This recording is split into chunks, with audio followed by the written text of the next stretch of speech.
हाय मित्रांनो, माझ्या नवीन व्हिडिओमध्ये तुमचं स्वागत आहे। काल मी बनवणार आहे गोड शिरा गॅस आणि आता मी रवा भाजून घेणार आहे। त्यानंतर त्यामध्ये मी ड्रायफ्रूट टाकले, ते पण भाजून घेणार आहे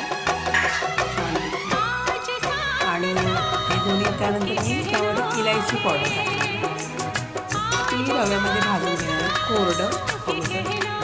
आता मी भाजून घेणार आहे। आता मी त्याच्यामध्ये साखर टाकली, साखरेमध्ये पण रवा अगोदर भाजून घेणार आहे। हे भाजून झाल्यानंतर त्याच्यामध्ये मी घी टाकणार आहे आणि आता घीमध्ये पण पुन्हा मी रवा छान भाजून घेणार आहे। दूध गरम केलं होतं ते टाकणार आहे। तुम्ही थंड दूधही घेऊ शकता, त्याच्यामध्ये मी दूध टाकलं आणि पुन्हा दुधामध्ये थोडं भाजून ठेवणार आहे आणि मला 10 मिनिटाला वाफेवर शिजू द्यायचं।